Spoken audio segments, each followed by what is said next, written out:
नमस्कार, मैं हूं श्वेता। उत्तर प्रदेश की खबरों में आपका स्वागत है। आज है 6 जनवरी, दिन मंगलवार। खबरों की ओर बढ़ने से पहले एक नजर डालते हैं आज की टॉप हेडलाइंस। माघ मेला में वाहनों के लिए 6 डाइवर्ट रूट हुए तैयार। यूपी पुलिस भर्ती 2025 में सभी वर्गों को मिलेगी 3 साल तक उम्र में छूट। यूपी में कोहरे और सर्दी का येलो और ऑरेंज अलर्ट हुआ जारी। यूपी में जमीन नामांतरण और भू उपयोग प्रक्रिया होगी पूरी तरह ऑनलाइन। श्रेयस अय्यर बने मुंबई टीम के कप्तान। चलिए एक नजर डालते हैं आज के 25 बड़ी खबरों की ओर। यूपी में 1200 मेडिकल कॉलेज पदों पर योगी सरकार करेगी भर्ती। यूपी सरकार स्वास्थ्य, शिक्षा और सेवाओं को सशक्त बनाने के लिए 2026 में राजकीय मेडिकल कॉलेजों में 1200 सहायक आचार्य और फार्मेसी प्रवक्ता नियुक्त करेगी। इसके साथ ही 1230 नर्सिंग अधिकारियों को नियुक्ति पत्र दिए जाएंगे। इससे मेडिकल शिक्षा में गुणवत्ता, शोध गतिविधियां और छात्र मार्गदर्शन बेहतर होंगे। साथ ही युवाओं को रोजगार भी मिलेगा। माघ मेला में वाहनों के लिए 6 डाइवर्ट रूट तैयार। वाराणसी में माघ मेला को देखते हुए यातायात पुलिस ने नो एंट्री और डाइवर्जन की नई एडवाइजरी जारी की है। बाहरी वाहनों को शहर में प्रवेश रोक करके निर्धारित पार्किंग या फिर रिंग रोड पर रोका जाएगा। गोदौलिया क्षेत्र नो व्हीकल जोन रहेगा। प्रमुख स्नान तिथियों पर लाखों लोगों के आगमन को देखते हुए ऑटो और ई रिक्शा के लिए 6 डाइवर्ट रूट बनाए गए हैं, जबकि 4 पहिया वाहनों को पास युक्त होने पर ही सीमित मार्गों में प्रवेश मिलेगा। दिल्ली लखनऊ हाईवे पर सफर होगा आसान। 2 नए फ्लाईओवर को मिली मंजूरी। दिल्ली लखनऊ हाईवे पर सफर करने वालों के लिए राहत की खबर है। सड़क परिवहन मंत्रालय ने मुरादाबाद बरेली रूट पर दलपतपुर और धनेटा में 6 लेन के 2 फ्लाईओवर को मंजूरी दी है। 94 करोड़ की लागत से 2 साल में काम पूरा होगा। साथ ही मुरादाबाद बरेली हाईवे को भी 6 लेन किया जाएगा। भवन निर्माण नियमों में संशोधन के लिए यूपी सरकार ने बनाई समिति। उत्तर प्रदेश में नक्शा पास और भू उपयोग संबंधित अड़चनों को दूर करने के लिए आवास विभाग ने उपविधियों में संशोधन के लिए 5 सदस्यीय समिति बनाई है। समिति 7 दिन में रिपोर्ट देगी। साथ ही नामांतरण और भू उपयोग परिवर्तन की प्रक्रिया को फरवरी 2026 तक ऑनलाइन और सरल किया जाएगा। यूपी पुलिस भर्ती 2025 में सभी वर्गों को मिली 3 साल की छूट। यूपी पुलिस भर्ती 2025 में सभी वर्गों के लिए उम्र सीमा में 3 साल की छूट दे दी गई है। यह राहत उन अभ्यर्थियों के लिए है जो ओवरेज होने के कारण पहले आवेदन से बाहर हो गए थे। यह छूट आरक्षी, सशस्त्र पुलिस, महिला बटालियन, जेल वार्डर, घुड़सवार पुलिस सहित सभी प्रमुख पदों पर लागू होगी। यूपी में जमीन नामांतरण और भू उपयोग प्रक्रिया होगी पूरी तरह ऑनलाइन। यूपी सरकार भूमि हकदारी और नामांतरण प्रक्रियाओं को ऑनलाइन और सरल बना रही। धारा 34 और धारा 80 के तहत नामांतरण और भू उपयोग बदलाव डिजिटल होंगे। दस्तावेज और नोटिस ऑनलाइन उपलब्ध होंगे। इससे समय बचेगा, भ्रष्टाचार घटेगा और ग्रामीण क्षेत्रों में औद्योगिक निवेश बढ़ेगा। यह प्लेटफॉर्म फरवरी 2026 तक पूरी तरह लागू होगी। रायबरेली डिपो ने माघ मेले के लिए 110 बसें शुरू की। रायबरेली डिपो ने प्रयागराज में 1 जनवरी से 15 फरवरी तक लगने वाले माघ मेले के लिए 110 बसों की सेवाएं शुरू कर दी है। लखनऊ क्षेत्र से कुल 500 बसें मेला यातायात के लिए संचालित होगी। बसें बेला कछाड़ और विद्वानी अस्थायी डिपो तक जाएगी। मेला में 6 प्रमुख शाही स्नान होंगे, जिनमें पौष पूर्णिमा, मकर संक्रांति, मौनी अमावस्या, बसंत पंचमी, माघी पूर्णिमा और महाशिवरात्रि शामिल है। कैनेडियन हिंदू चैंबर्स ने यूपी में निवेश करने की इच्छा जताई। Canadian Hindu chambers of commerce के प्रतिनिधिमंडल ने मुख्यमंत्री योगी आदित्यनाथ से मुलाकात कर यूपी में एमएसएमई, धार्मिक, पर्यटन और हॉस्पिटैलिटी सेक्टर में निवेश की इच्छा जताई है। मुख्यमंत्री हर संभव मदद को भरोसा दिए हैं और अयोध्या, काशी और प्रयागराज भ्रमण के लिए आमंत्रित किए। चैंबर्स यूपी में एफडीआई, धार्मिक, पर्यटन और सीनियर सिटीजन होम स्थापित करेंगे। यूपी में कोहरे और सर्दी का येलो और ऑरेंज अलर्ट जारी। उत्तर प्रदेश में पहाड़ों से आ रही तेज उत्तर पश्चिमी हवाओं और ताजा बर्फबारी के बाद तापमान में गिरावट आई। बाराबंकी में सबसे ज्यादा सर्द रात 1.5 डिग्री सेल्सियस दर्ज की गई। लखनऊ में 6 डिग्री सेल्सियस न्यूनतम तापमान के साथ सीजन की सबसे ठंडी रात रही। अगले 5 दिन पूर्वी यूपी में कोहरा और सर्दी का येलो और ऑरेंज अलर्ट जारी रहेगा। यूपी बिजली बिल राहत योजना 2025-26 में 100% ब्याज माफी।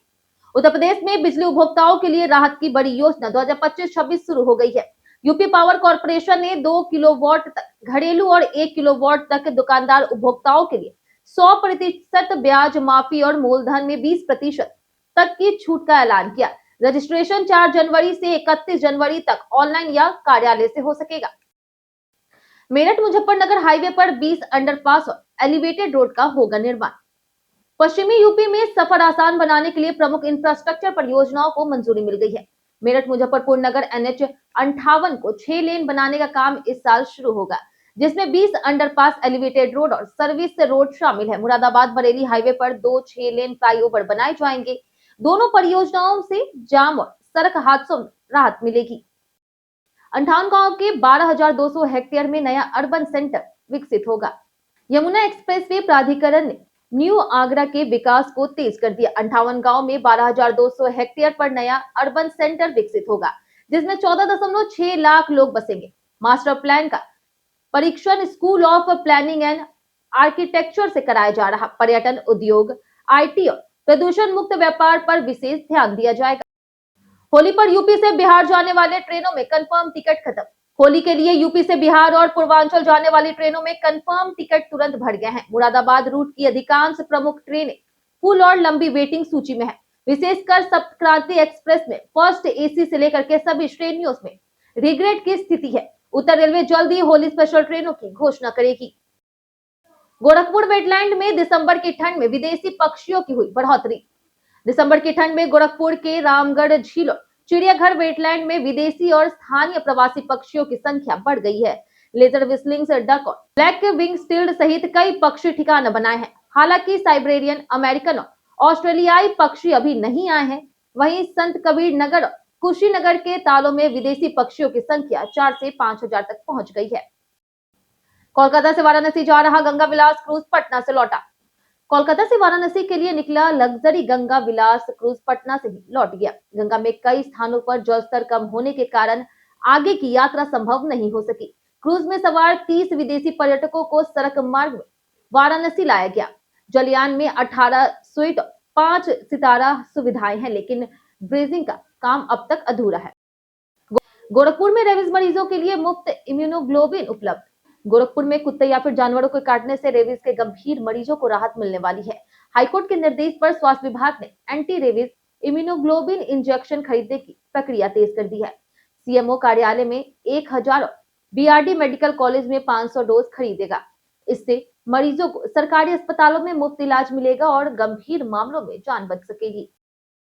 स्टार्टअप और डेटा सेंटर को मिलेगा विश्व स्तरीय इंफ्रास्ट्रक्चर। लखनऊ में प्रस्तावित AI सिटी परियोजना प्रदेश को वैश्विक टेक मानचित्र पर पहचान दिलाएगी।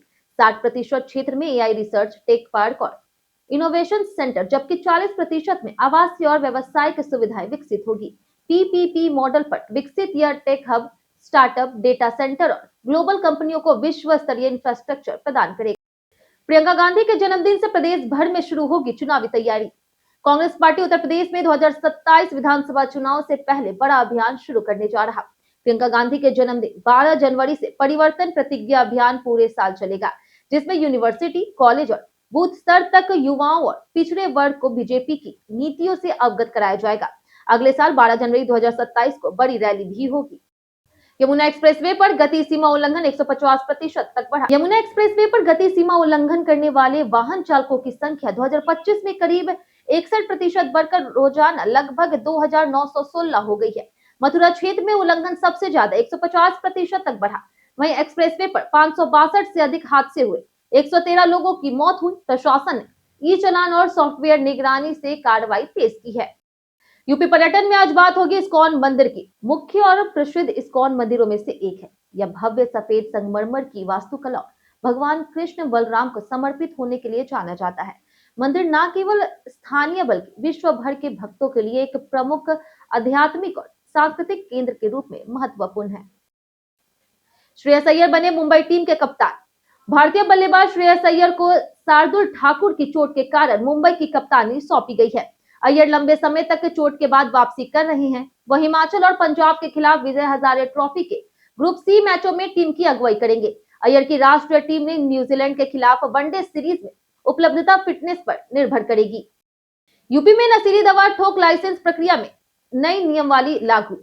यूपी सरकार ने नशीली दवा के ठोक व्यापार पर कड़ी निगरानी शुरू की है। नए नियमों के तहत लाइसेंस आवेदन में पिछले 3 साल के व्यवसाय रिकॉर्ड, अनुभव प्रमाण पत्र का सत्यापन, परिसर की फोटो, भंडारण, साइन बोर्ड की जानकारी अनिवार्य कर दी गई। सहायक आयुक्त को 10% लाइसेंस की औचक जांच करनी होगी। अन्य जरूरी दस्तावेज भी जरूरी है। हम प्रतिदिन आपसे 5 ऐसे जरूरी सवाल उसके जवाब बताएंगे जो कि यूपीपीएससी जैसे अन्य प्रतियोगी परीक्षाओं में काम आएंगे। सवाल इतिहास, यूपी स्पेशल, विज्ञान, करंट अफेयर्स और भूगोल से रहेंगे। पूछे गए 5 सवाल में आपने कितना सही जवाब दिया, ये हमें कमेंट करके जरूर बताएं। हमारा पहला सवाल है कि उत्तर प्रदेश राज्य का कुल क्षेत्रफल कितना है। ऑप्शन ए है 2,12,315 वर्ग किलोमीटर। ऑप्शन बी है 2,14,814 वर्ग किलोमीटर। ऑप्शन सी है 2,40,928 वर्ग किलोमीटर या फिर ऑप्शन डी 2,30,319 वर्ग किलोमीटर।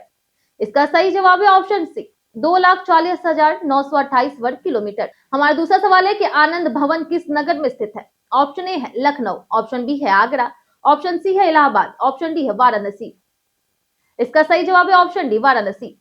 हमारा तीसरा सवाल है कि उत्तर प्रदेश राज्य में बहने वाली कौन सी नदी हिमालय से नहीं निकलती है। ऑप्शन ए है गंगा, ऑप्शन बी है यमुना, ऑप्शन सी है सोन या फिर ऑप्शन डी गंडक। इसका सही जवाब है ऑप्शन सी सोन। हमारा चौथा सवाल है इनमें से किसने हाल ही में स्टील और एल्यूमिनियम पर दुनिया का पहला कार्बन टैक्स सीबीएम लागू किया। ऑप्शन ए है भारत, ऑप्शन बी है यूरोपियन यूनियन, ऑप्शन सी है अफ्रीकन यूनियन, ऑप्शन डी है क्वाड। इसका सही जवाब है ऑप्शन बी यूरोपियन यूनियन। हमारा आखिरी सवाल है कि इनमें से किस शहर में प्रधानमंत्री नरेंद्र मोदी ने पवित्र पिपरहवा अवशेषों की भव्य अंतरराष्ट्रीय प्रदर्शनी का उद्घाटन किया। ऑप्शन ए है नई दिल्ली, ऑप्शन बी है वारंगल, ऑप्शन सी है राजगीर, ऑप्शन डी है अहमदाबाद। इसका सही जवाब है ऑप्शन ए नई दिल्ली।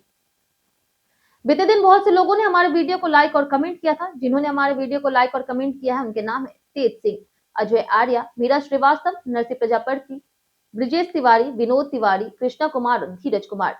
इसी के साथ बढ़ते हैं आज के सवाल की ओर। आज का सवाल है आपके क्षेत्र में मौसम का क्या हाल है। आप अपना जवाब हमें हमारे कमेंट सेक्शन में लिखकर जरूर बताएं। आज के लिए इतना ही। यूपी की तमाम खबरों के साथ बने रहने के लिए देखते रहे डेली यूपी और साथ ही अगर यूट्यूब चैनल पर देख रहे हैं चैनल को सब्सक्राइब कर दें और अगर आप फेसबुक पेज पर देख रहे हैं तो लाइक और फॉलो जरूर करें।